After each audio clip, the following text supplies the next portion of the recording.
This video is brought to you by Ground News. It's now been a year since Elon Musk bought Twitter for $44 billion. In that time, he's cut 80% of Twitter's workforce, ditched the famous blue tick for a controversial new subscription service, and renamed it X.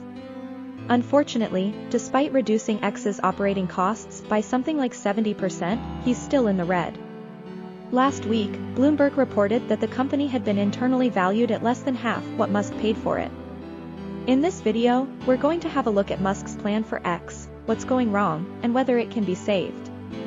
Before we start, if you haven't already, please consider subscribing and ringing the bell to stay in the loop and be notified when we release new videos.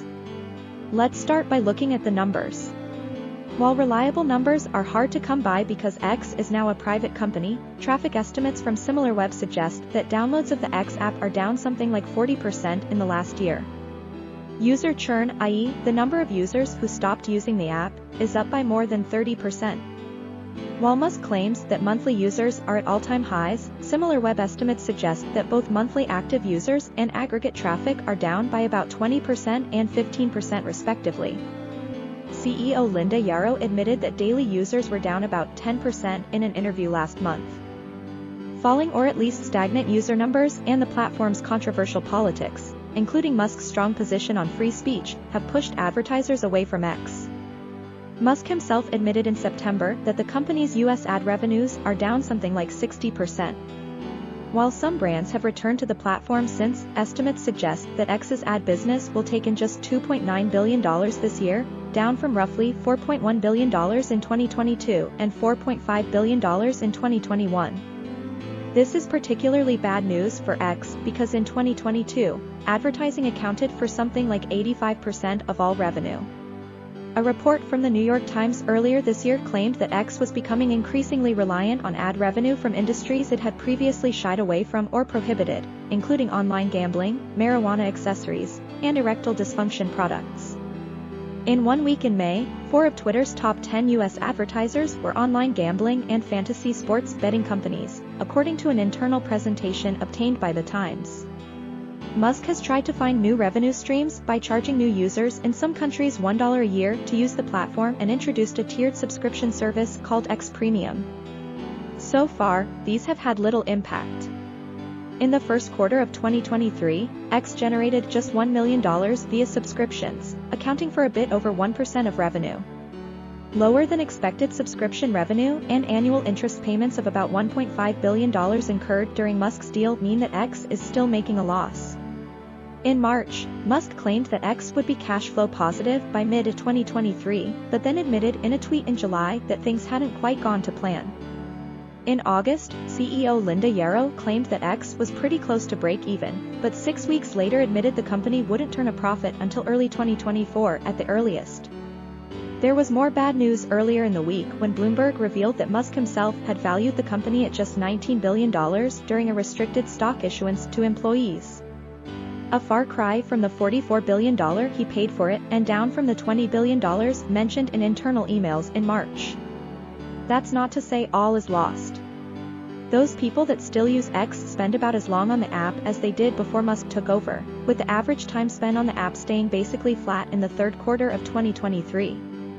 It's also worth saying that while no one values X anywhere near the $44 billion Musk originally paid for it, one of Musk's investors valued it at $15 billion in June, which implies that X has at least got more valuable in the last few months. If nothing else, it's been a boom for Musk's personal brand, with visits to his X profile up about 100% year-on-year. It's also worth saying that, to his credit, Musk has done an impressive job bringing down operating costs. Non-debt expenditures, i.e., spending excluding interest payments, is down from a projected $45 billion in 2023 to just $1.55 billion thanks to cuts to workforce, cloud services, and data storage. Nonetheless, the TLDR is that despite significant cuts, X is still losing money. So, on to the final part of this video. How does Musk plan to turn things around? Well, obviously, no one apart from Musk really knows, but he's made it clear that his long-term plan is to turn X into what he describes as the everything app. The prototype here seems to be the Chinese app WeChat, which is so all-encompassing it's almost hard to describe. WeChat is simultaneously a social media app, an internet browser, a payment processor, and a personal finance manager all rolled into one app.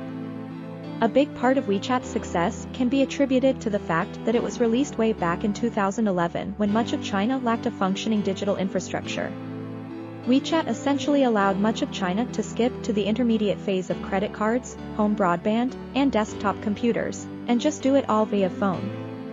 Musk fleshed this out a bit during his meeting with X employees earlier this week when he said that he imagined X eventually competing with not just other social media platforms, but replacing YouTube, LinkedIn, FaceTime, dating apps, and even traditional banks. The first step on this journey seems to be the introduction of digital payments. Musk has reportedly already secured money transmitter licenses in several US states. Nonetheless, there are reasons to be skeptical of Musk's grand plan. The market WeChat conquered is very different from the one facing X, and WeChat benefited from indirect state sponsorship from Beijing, which X is unlikely to enjoy from Washington. Ultimately, X is a long way from becoming the everything app, and it's an open question as to whether a WeChat-style app could even work in America. However, in the nearer term, X's main challenge will be to fend off its direct competitors from Blue Sky Masterson and Instagram Threads. These Twitter alternatives have tried to capitalize on the chaos going on X, and while none of them have a large user base, the gap between Instagram Threads and X is closing. If X loses its monopoly on the Twitter model, it'll be interesting to see how much Musk can rock the boat without sinking it.